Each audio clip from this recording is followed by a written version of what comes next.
안녕하세요. 여호와의 기도 응답과 원수들에 대한 심판을 간구합니다. 오늘 본문은 예레미야애가 3장 55절에서 66절입니다. 55절 여호와여 내가 저 깊은 구덩이에서 주의 이름을 불렀습니다. 패망의 구덩이에서 올리는 기도에 대해 여호와께서 응답해 주시기를 간구합니다. 여호와의 기도 응답만이 비극적 현실의 유일한 타겟 책임을 인식했기 때문입니다. 깊은 구덩이는 예레미야가 갇혀있던 진흙구덩이를 연상시키는 한편 죽음과 같은 음부의 깊은 구덩이를 표현하는 것입니다. 이는 선지자가 당시 느꼈던 절박함을 말하는 동시에 거의 죽음의 지경에 이른 절망적인 유다의 상황을 적나라하게 묘사해 주는 것입니다. 과거 물 없는 구덩이에 던져져 언제 죽을지 모를 절박한 상황, 실로 아무런 빛이나 소망이 보이지 않는 그처럼 절망적인 상황 속에서 선지자의 유일한 희망은 여호와 하나님뿐이었을 것입니다. 지금 그러한 상황을 재현이라도 하듯 절망 중에 처한 유다와 자신을 동일시하며 여호와의 이름에 의지해 동족의 회복을 간절히 소망하고 있습니다. 56절 주께서 탄원을 들으셨습니다. 구원을 요청하는 내 부르짖음에 주의 귀를 막지 마소서. 과거와 현재가 공존하는 전개가 나타납니다. 과거 진흙구덩이에 갇혀있던 사건과 그 속에서 일어났던 개인적 체험을 통해 현재 유다가 처한 고난과 절망을 어떻게 헤쳐나갈 것인가에 대한 해답을 제시하고 있습니다. 주께서 탄원을 들으셨다는 것과 과거 그의 기도가 응답되었다고 말하고 있습니다.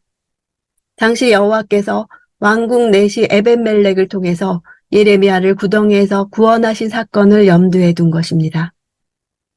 그러나 과거 개인적 사건과 현재 유다의 민족적 상황은 사실 차이가 있습니다. 예레미야는 선지자로서 하나님의 말씀을 대언하는 과정 속에서 고난을 겪은 것이고 유다는 범국가적 죄악으로 인해 심판을 받는 것입니다. 이러한 상황의 차이로 그는 여호와께서 자신의 탄원을 들으셨다고 확신하면서도 다시 한번 구원을 요청하는 부르짖음에 귀를 막지 마시기를 간곡히 기도하는 것입니다. 57절 내가 주를 부를 때 주께서 가까이 오시며 말씀하셨습니다. 두려워하지 마라. 하나님의 응답하심과 속량에 대한 체험을 회상합니다. 자신의 기도에 응답하셔서 구원하셨던 바를 회상하며 또한 이 백성을 구원하실 것이라는 믿음을 삼중으로 표현하고 있습니다. 주를 부를 때 주께서 가까이 오셨고 두려워하지 말라고 말씀하셨다.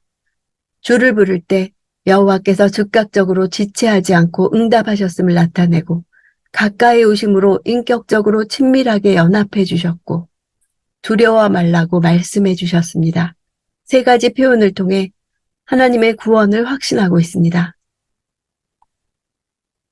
58절 주여 주께서 내 소송을 들으시고 내 생명을 구속해 주셨습니다.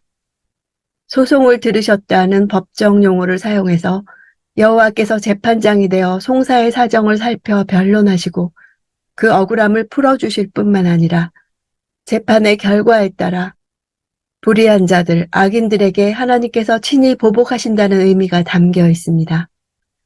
구속하다는 단어는 까알, 기업을 물은다는 고엘이 명사형입니다. 여호와께서 친히 예레미야의 기업 물을 자가 되셔서 그의 생명을 구속해 주셨음을 나타내고 있습니다. 59절 여호와여 내게 행해진 잘못을 주께서 보셨으니 내 소송을 변호해 주십시오. 하나님은 더 이상 원수가 아닌 유일하게 원수로부터 그를 구출하실 수 있는 분으로 그려집니다. 그분은 재판장이시며 기업을 물을 자이십니다. 결국에는 그 하나님은 더 이상 원수가 아닌 그분 외에 누구도 없습니다. 돌아오셔서 예루살렘에게 적개심을 가지고 그토록 악의적이고 파괴적으로 음모를 꾸민 원수들에 맞서 예루살렘의 편이 되어달라는 것입니다. 62절 내 적들의 속닥거림과 중얼거림이 하루 종일 나를 향해 있습니다. 대적자들이 작은 소리로 읊조리는 말까지도 모두 주께서 들으셨다는 것입니다. 주께서는 모든 것을 감찰하시고 귀 기울여 들으신다는 것을 말해줍니다. 64절 여호와여 그들의 손이 한 것을 그대로 그들에게 갚아주소서. 하나님의 공의 실현을 간곡히 간청합니다. 비록 이스라엘의 대적들이 하나님의 섭리에 따라 도구로 사용되었지만 그들은 하나님께서 계획하신 것보다 더 심한 악행을 저지름으로써 그분의 뜻을 저버리고 말았습니다. 그래서 스가랴 1장 15절에서 하나님께서 이스라엘을 공격한 열방을 향해 안일한 열국을 심히 진노하나니 나는 조금만 노하였거늘 그들은 힘을 내어 고난을 더하였습니다. 즉 이스라엘을 공격한 원수들은 자신들이 여호와의 심판의 도구임을 망각했던 것입니다. 예레미야는 이스라엘에 내려진 심판이 자신들의 죄로 인해 발생한 것임을 인정하지만 대적들의 행위에 대해선 정당한 것이 아니라고 판단합니다. 그러므로 범죄한 이스라엘에게 심판이 필연적이듯 심판의 도구로서 그 위치를 망각한 대적들도 마땅히 심판을 받아야 한다고 간구합니다. 66절 주의 진노 가운데 그들을 추적하셔서 여호와의 하늘 아래에서 그들을 멸망시키소서. 완벽한 역전의 상황을 간구하고 있습니다. 지금까지 추적의 주체는 하나님과 하나님의 심판 도구로서의 바벨론이었고 추적의 대상은 유다 백성이었습니다. 그러나 이제는 바벨론이 추적의 대상이 되기를 간구하고 있습니다. 주의 진노와 여호와의 하늘 역시 마찬가지입니다. 지금까지 여호와의 진노로 인해 구름으로 가려졌던 하늘입니다. 이런 주의 진노와 여호와의 하늘 아래에서 원수 바벨론을 멸해 주실 것을 호소하는 것입니다. 이러한 간구는 주전 539년에 그대로 이루어지게 됩니다. 역사의 주관자이신 하나님께서 메대와 바사의 연합군을 들어 바벨론을 멸하신 것입니다. 공의로 심판하사 하늘 아래서 완전히 멸절시키셨습니다. 예레미야는 자신의 개인의 경험을 들어 유다 공동체에게 여호와께 돌아가자고 호소합니다. 고통받는 민족을 향해 죄를 지었으니 그에 대한 대가를 치르고 있다고 지적하는 것이 아니라 그럴지라도 여호와만이 구원자이심을 말하고 있습니다. 구덩이에 빠진 자신이 죽기 전 마지막 말이라고 생각했던 말 나는 끝이 났도다를 외쳤을 때 에가에서 유일하게 하나님이 직접 말씀하시는 부분이 나옵니다. 두려워하지 마라. 그것은 그때 예레미야에게 필요했던 유일한 말이었습니다.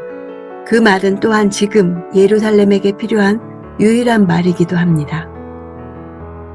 우리에게도 나는 끝났다고 생각하는 때가 있습니다. 그때 두려워하지 마라 라는 주님의 응답을 들은 사람은 다른 사람에게 하나님에 대해 전환점을 제공해 줄 수 있습니다.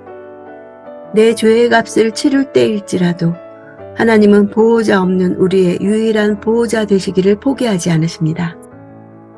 마치 너희는 내게로 돌아오라 그리하면 내가 너희에게로 돌아가리라 고 외친 스가랴의 메시지와 맥락을 같이 합니다. 오늘도 하나님이 내게 하시는 말씀을 듣는 귀가 열리기를 원합니다.